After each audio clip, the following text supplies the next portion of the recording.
Mbote na bino nyonso balandi ya magazine Bonda Ekolo o ezali seul magazine d'actualité et pesaka bino ba information ya kitoko e kambami na ye moko le DG valable Alain Dewa. Tofongoli édition na biso ya mokolo leo na élément oyo boye ba que gouvernement congolais na MONUSCO baza ko élaborer plan ya retrait accéléré progressif pe responsable ya mission onisienne. Tolanda reportage oyo. République démocratique du Congo na MONUSCO babandaki depuis mokolo ya lundi 23 octobre processus ya élaboration ya plan ya retrait accéléré progressif pe responsable ya mission onisienne ndenge kaka basengaki na Kinshasa. Annonce oyo epesamaki epai ya vice-premier ministre pe ministre ya affaires étrangères Christophe Lutundula na conférence de presse oyo esalemaki entre ye na collègue na ye ya communication pe média Patrick Muyaya. Selon ministre Lutundula, RDC na MONUSCO bako proposer plan ya désengagement pe chronogramme ya retrait ya mission onisienne na République démocratique du Congo oyo ekobanda na fin décembre 2023. Bazwaki ba modalité pratique ya remise et reprise ya ba activité oyo ezalaki na maboko ya MONUSCO ba activité oyo ekokoba elongo na ba partenaires traditionnels. Na yango bade parti bayokanaki ke bako élaborer pe plan ya réduction progressive ya ba effectif ya MONUSCO yango biso awa to betisi kambunda. Seth Kikumi, candidat présidentiel ya ba élection ya décembre 2023 a kotisi recours na cour constitutionnelle pour ba invalider candidature ya Félix Tshisekedi. Tolanda commentaire ya Alain Dewa. Mwana Congo boye bake awa toza kokende muke na décembre pona ba élection nyoso bondi melangai ke batu ya mayele baza pe kosala ba analyse détaillée ya nyoso et surtout na ba présidentielle po nyoso eleka kitoko na oyo etali candidature à la présidentielle ya 2023 boye bake Seth Kikumi a outi ko déposer recours na cour constitutionnelle na zila ba avocat na ye po ba invalider candidature ya Félix Tshisekedi. Boko tuna ngai pona nini? Selon ye étant président ya parti politique Piste pour l'émergence, Aza Kolobake, Seni a publié liste provisoire ya ba candidature jugée recevable même oyo ya Tshisekedi Tshilombo Félix Antoine. Aza Kolobake Cour constitutionnelle na ba arena ye ya le 19 janvier 2019 oyo a proclamé Tshisekedi Tshilombo Félix président de la République.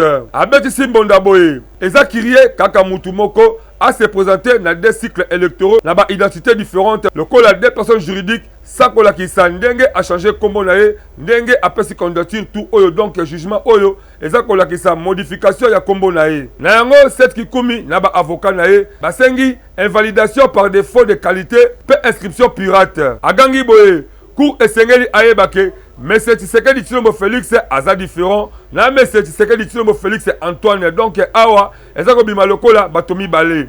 Na yango baza ko qualifier yango lokola fraude pe inscription pirate ya mingi pour acheter identité pe ake ko remplir fiche d'identité na ba formulaire oyo ya loi électorale ti comme maseni na ba erreur pe bandima ye. Nyonso oyo eza ko lakisa ke tango toza ko sala makambo ko changer ba kombo toyebake ebimisaka lokola batomi balé. Alors ezaka mingi mabele makambo oyo etali justice. Tala lelo oyo Seth Kikumi basali ba analyse ba monike kombo ya Félix Tshisekedi na kombo ya Félix Tshisekedi Antoine Emile Loka batomi balé. Yango baseki recours à cour constitutionnelle a invalider dossier oyo eza à suivre yango biso.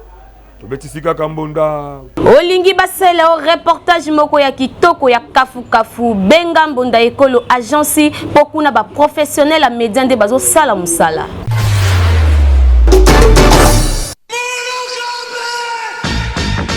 Bana Congo Kinshasa, bana Congo Brazzaville, yo mutu olingaka ba activité na yo eye bana na mokili mobimba. mbonda ekolo agence epesi bino opportunité ya kosalela bino ba reportage ya kafu ezala activité politique, socio-culturelle, économique, religion, sport, conférence.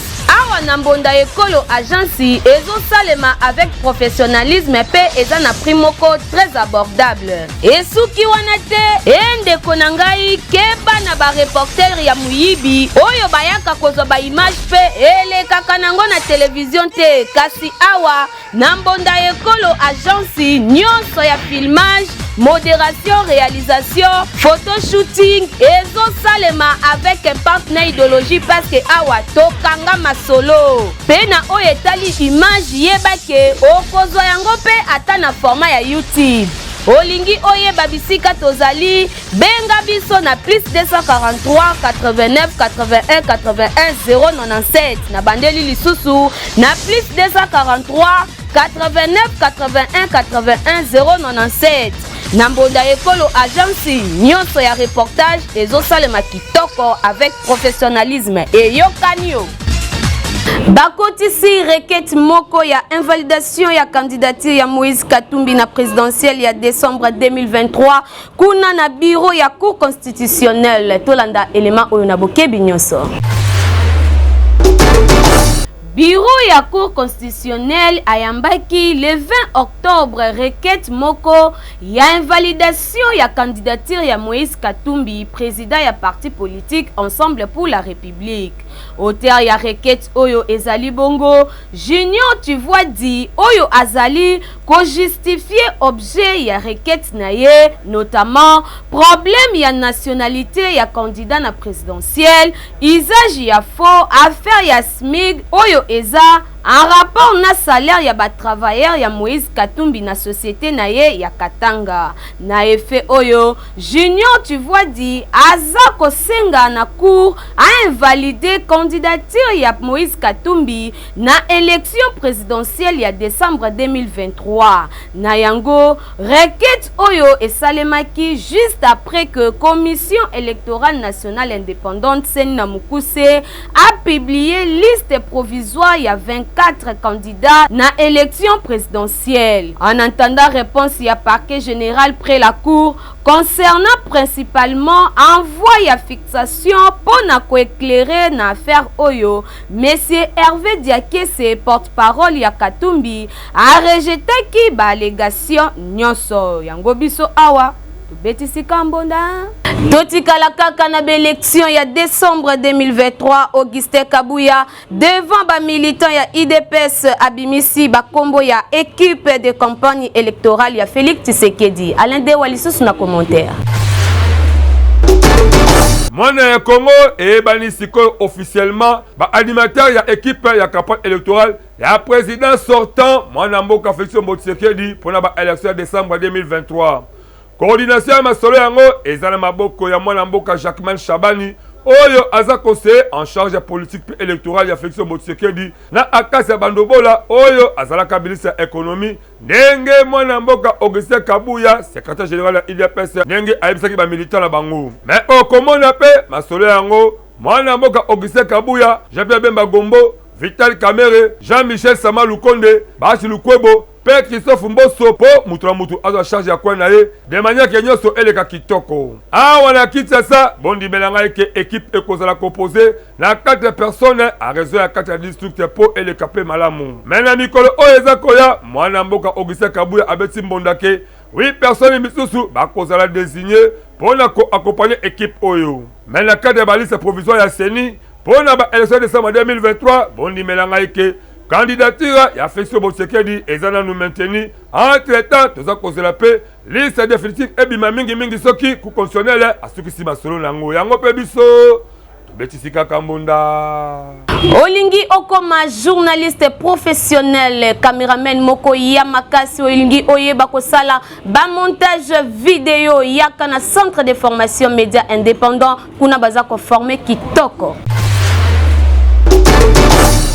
Voulez-vous apprendre et devenir journaliste? Les centres de formation médias indépendants procèdent au recrutement des nouveaux candidats pour une nouvelle session. Que vous soyez diplômé d'État, homme de Dieu, docteur, ou qui que vous soyez, les centres de formation médias indépendants met à votre disposition les filières ci-après. les journalistes, La prise de vue, le montage vidéo. n'hésitez pas de nous rejoindre car ici, la formation se donne avec les professionnels des médias. Chez nous, c'est de l'expérience et du professionnalisme. Nous sommes les centres de formation médias indépendants. Pour tout contact, appelez-nous au plus 243 89 81 81 097 ou appelez-nous au plus 243 99 37 45 722. Je répète, appelez-nous au plus 243 89 81 81 097 ou au plus 243 99 37 45 722. Ozana posa au voyager au Kenya mikili ya poto yebake na quick travel visa baza ko pesa ba visa pe ba billet moko trop assuré pe kuna musala ezo salema avec rapidité.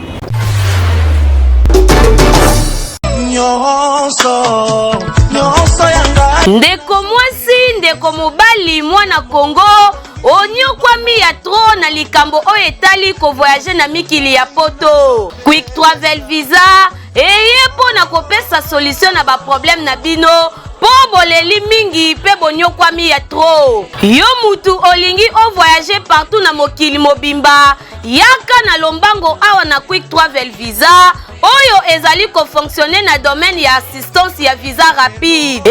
Bandeko na oyo etali visa d'études, visa d'affaires, visa de tourisme, visa de conférence, bourse d'études, tope visa pona baswa médicaux na yo, adresse ezakaka moko, quick travel visa po awa. Nyonso ezo salema na PTP na vitesse moko ya kosakana te. Esuki kaka wana te, na likambo oyo etali billet d'avion, komona na yo kutu pasi te. Quick travel visa ezali wana pona vente ya babillet na prix moko ya kitoko. Les Congolais, Kinois, c'est pas Iwa Bozwami. Au ça la confiance na Quick Travel Visa, partenaire sur la bio na oeta le voyage.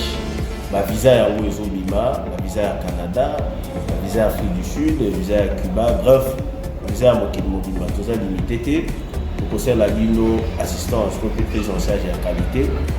Kofuta mbongo moke asokozwa ba avantage ebele. Soki olingi ba rêve na yo ekoma réalité, o voyager partout na mokili mobimba na ba condition moko ya kitoko, yaka awa na quick travel visa po yende azali nzambe ya masolo pe akosaka te na oyo etali ba voyage na ba visa. Na talo mukie pe na ngonga mukie ozwi visa pe billet na yo d'avion. Bokotu nanga soki bazwami wapi Quick Travel Visa ezwami na numéro 54 boulevard Lumumba, référence arrêt Betani na agence Nécropole, premier niveau na commune ya Masina quartier sans fil.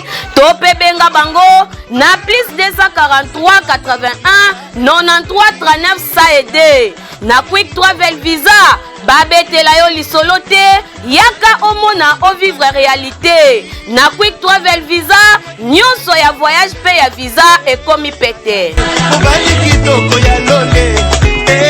Na rassemblement oyo basalaki na Lubumbashi, Moïse Katumbi, président ya Ensemble pour la République, asali appel na transparence pour na ba élection apaisée. Président ya parti Ensemble pour la République Moïse Katumbi asalaki appel mokolo ya lundi 23 octobre ke transparence esengeli ezala pona ba élection apaisée. Asalaki appel oyo au cours ya rassemblement moko oyo basalaki juste après kokoma na ye na Lubumbashi na province ya Haut-Katanga après voyage na ye na Tanzanie.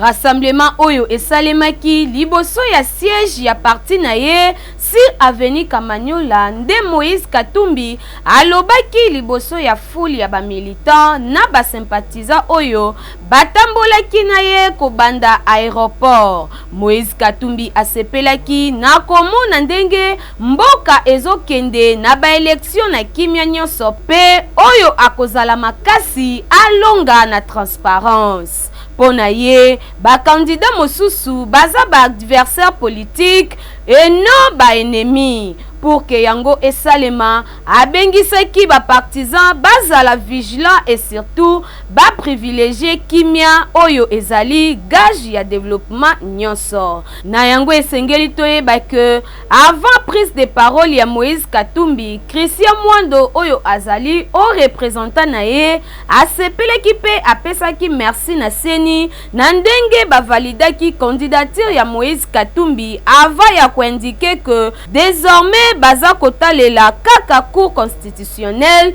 oyo ye aza kosenga na bango ba privilégié kimia yango biso awa tubetisi kambunda. Na oyo etali insécurité na partie est ya République démocratique du Congo, société civile ya Nord Kivu bapesi gouvernement des semaines abima na ba voie diplomatique pour eza ko distraire biso. Mwana Congo boye bake société civile ya Nord Kivu basali communiqué moko oyo bapesi gouvernement ya 14 jours soit des semaines batika ba aventure oyo baza koloba diplomatie nyonso oyo ezakaka pona ba desode oyo ezakoleka la partie est ya République démocratique du Congo basengi na président Félix Tshisekedi na gouvernement balongwa na masolo ya cesser le feu oyo eza théorique pe hypocrite imposé na East Africa Community et asela mokuse na communauté internationale kaka po ba soutenir ba terroriste F23 na ba Rwandais. D'après coordination ya société civile ba démarche nyonso oyo Kinshasa asali pendant presque 2 ans et boti nango mbuma ya malamu te lokola ya kokotisa kimia oyo esengeli ezala la partie est ya RD Congo mingi na province ya Nord Kivu. Kutu ya koyeba ezake VPM ministre ya défense nationale mwana mboka JBB Magobo a confirmé que Rwanda azako continuer pour renforcer la position de rebelle F23, la province de Nord Kivu, précisément la Rutshuru, la Niragogo, côté à Parc de Virunga. Alors, bien sûr, que coalition M23, la armée rwandaise, va vraiment renforcer, plein d'équipement, la position de Bango, la axe Rutshuru centre, Kiwanja, Kinyandoni, donc Bango, la Bango ko violé, engagement de chef de l'État EAC, n'a cessé le feu. Awa esengi boye en tout cas tu as dit que wazalendo de basa msama kitoko mais FRDC azali toujours la position moya kovanda kimia kaka c'est le fait nyonso oyo kaka pona koluka ko respecter ba engagement oyo et salé makala ba cadre diplomatique mais koyeba ezake mongunda akoti na mboka na biso malgré ba na mboka bazo se défendre et c'est vraiment que FRDC lo kamakasi ye moko azo ba responsabilité pour permettre que donc otati la Rwanda RDC eloka makasi elonga likambo oyo na mama oyo toza ko bomba malaka de cesser le feu boye ba ke mongula pe azokota la mboka bana mboka baza ko kufa lokola bambinzo yango biso to sengi vraiment la gouvernement en tout cas pardon ya mana lo kitoko communiquer oyo bande ko société civile alors qui vous po bangonde baza vraiment sur le terrain ba pesi bino sango ya kitoko et permettre que vraiment nyonso elega kitoko pe RDC alonga etumba oyo avec impact na idéologie yango biso. Totikala toujours na oyetali insécurité ya partie est ya RDC boyebake Christophe Lutundula azako confirmé que force régionale ya EAC basali musala kitoko te na partie est ya République démocratique du Congo tolanda elema ya Alain Dewa. Le Congo bondi melanga ike gouvernement na ministre des affaires étrangères mwana mboka Christophe Lutundula alobaki likambo ya force régionale ya EAC oyo bazako reconnaître que basali rien na mandat oyo RD Congo apesi bango pona kokotisa kimia na partie est ya RD Congo a promettre que na sommet ba chef d'état oyo ezakoya bako décider prorogation totale ya force régionale ya EAC oyo ekosila le 8 décembre 2023 soki sommet a décidé de pas ya force ya EAC biso moko toko tirer ba conséquences ya malamu depuis force wana ya EAC ekota a la RD Congo mingi na partie est ezaka kopesa soni pe mawa na kanda na misala na bango kutu société civile na ba mouvement citoyen Nord Kivu ba sala mbala ebele ba marche ya protestation oyo baza ko juger bango balemba ba corrompu pe ba tintin Kinshasa pe kutu azana ye ko boya prorogation ya mandat force oyo ya EAC po basali musala moko te ya malonga ya ko attaquer ba rebelle awa esali boye epesi kitoko parce que esengelaka gouvernement baza la même morale la population a marché à boyi batouana pe gouvernement pe aebike basali musama kitoko te esengeli vraiment biso moko toza destin na biso to pe ba engagement na biso maboko parce que en tout cas vis-à-vis de ba rebelle to pe vis-à-vis na Rwanda RDC akolonga etuma o et surtout que mabele eza ya biso moko yango betisika kambonda. Boyebake formation pe ba inscription za toujours ko continuer na o etali formation ya make-up kuna na fondation Jonathan Ntsangu boya ebele. Mwana Congo Kinshasa pe Brazzaville Fondation Jonathan Ntsangu FJS Asbel na Mukuse oyo ekumba maka epai ya ye moko Jonathan Ntsangu esalaki bobange na marche de santé awa na ville province ya Kinshasa pona ko sensibiliser population ba s'adhérer massivement na Fondation Jonathan Ntsangu ozala papa mama elenge mwasi to pe elenge mobali olingi o entreprendre FJS Asbel abengisi bino pona ko sangisa mayele na lisungi ya FJS Asbel pe na loboko ya Tata Nzambe nyonso ezo salema kitoko avec un partenaire idéologie toujours pona ko rendre utile à l'agréable. Fondation Jonathan Ntsangu à travers Madame Rit Bongoyi na équipe Mobimba baza ko informer na population kinoise que formation ya make-up na coiffure et si ebandaki depuis kala depuis le 9 octobre pe yango ekosila mokolo ya samedi 28 octobre pe ba brevet ekopesama epa ya mutu nyonso oyo a participer na formation na 2000 francs na yo ya pamba ozwi formation ya malonga boya ebele po ba place eza limité oyo esengote yo mutu olingi participer na formation oyo ya Fondation Jonathan Ntsangu benga bango na plus 243 97 82 76 398 na bandeli lisusu na plus 243 97 82 76 398 na Fondation Jonathan Ntsangu ekosimba kaka yokanyo tika koyiba kuluna pe luka na nzela ya article 15 po ozala responsable pe utile na société. Mwana ya Kongo yebake likambo ya kala ingangu kala ya tekniki oyo otikala la système ba macheti la système ba sopeka ko senga ekoma ko sala soni yebake basekaka yo oyebaka te botala mwana mobali o boza komona tokende ko découvrir ye asala kabiloko o bomoni batena se oyo mingi bata ba moto bata ba mituka ne basomba kala cadre kaka ko lukake esthétique eleka na ba velo na bango to pene ba mituka na bango biso bonda ekolo tellement que tolinga mingi développement depa avec ma caméraman de ghetto kitaki pona kotala idéologie oboka ndenge nini abetsaki mbonda ngajino d'accord o baebi na Pascal baebi musalo yo na bandango lelo te banda 2000 tilo 2023 na une expérience à ma case ben musalo na sala ngo eza ba ar na kotsa ba maison wa yebi ngandi mna kangi Pascal na zo benga ba jeune baya musala yango ezalia soko yebi musala no okufa nzala te ngai na nga mutema ofungwa manazaka bien na batu soko ye na koyambo na wala so musala pere sunga yo yabo esali kitoko komona article 15 ndenge mwana mobali alesaka libota na ye famille na ye pe abengi mingi o boyebi ke bokomona esprit ba machati botika boye pembe na ye akolakisa bino nde basalaka ngo de manière Kinshasa pesa munene oluka pe kwa na yo obanda koteka po obikisa libota na po yebake kuluna 40 ans ya 50 ans azalaka te lobi okosika kaka ovie nazolia te sauver nga mengonga yango yekola musala il n'y a pas de somme métier il n'y a que des sautés gens yango tobetika mbonda magazine bonda ekolo ezali magazine d'actualité eza ko benga na ba leader nyonso boya ko présenter ba vision na bino ekalate tozo kota campagne électorale population za na posa ayeba bino Congolais, Congolaises, yo mutu ozalaka na idée ya développement ya RD Congo, magazine bonda ya ekolo baleki ya Yezu, apesi bino opportunité ya koya ko exposer ba vision na bino pona bolamu ya ekolo mobimba. Botala bino moko, tomesana koyamba batu na plateau na biso, po mutu na mutu atalisa vision na ye, yo mutu oza na ba idée ya malamu olingi mboka ekende liboso, magazine bonda ya ekolo afong tofongoleli bino ba porte yaka o contribuer na développement ya mboka RD Congo. Oyo ayebi ke aza vrai leader sala lokola baninga yaka na plateau na biso parce que eza seule adresse oyo eyambaka ba leader ya makasi pe ya solo. Tala ndenge ba leader bazali koleka moko na moko bazali koyamba bango epai ya mwana mboka Alain Dewa na Medrine Kambembe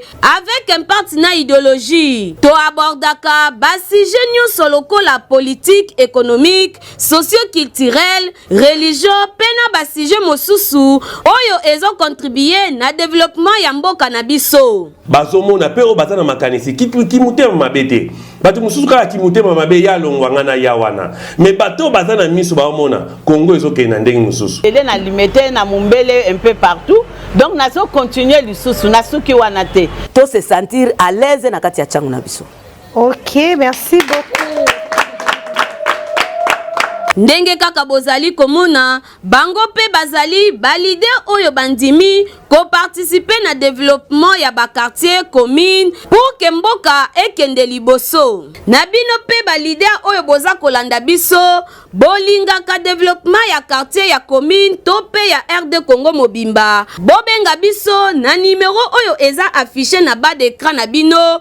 Toko yamba bino pendant 30 minutes sans débat avec un partenaire idéologie pour que vous exposez ba vision na bino liboso ya population pe aye babino. Yango biso na magazine Bonda Ekolo to bengi ba leader ya solo pe to beteli bango kambonda. Boye bake magazine d'actualité Mbonda ya Ekolo oyezaka toujours près ya population pe na République mobimba. Bisika nyonso partout bozwaka biso tokokisi une année de plus.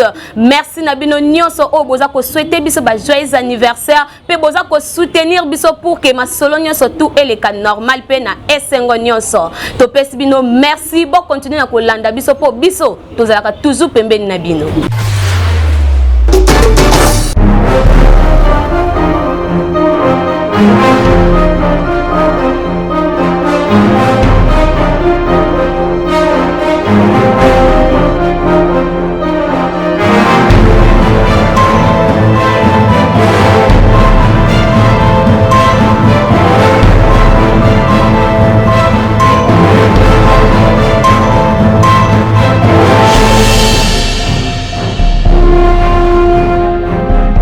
Caricature ya mokolo ya lelo koko ntiri abeteli biso lisolo nini tolanda lisolo oyo ensemble na Ingrid Mateta.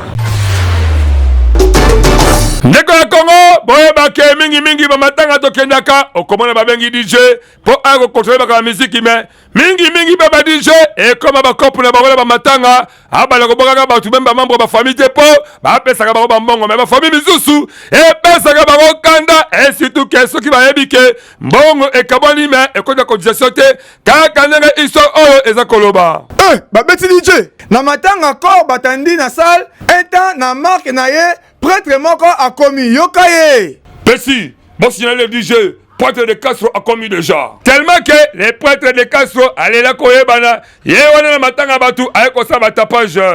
Les DGP à Boukalagate, malgré tout, à Belali de Castro, à Kota, Tala Bazi Bundenge, à Zakoboga Mosolondenga Mabe. Yeyo assis a commis de Castro, prêtre de prêtre. Tellement que des Castro a pensé les DJ Mongo, DJ Azimongo, la Nenga facilité, et Pessi famille Kandala Passi, Binomogo Boyoka. Moko la famille a tourné. Pessi, si vous voulez Azalinani, na liboto to ebieto.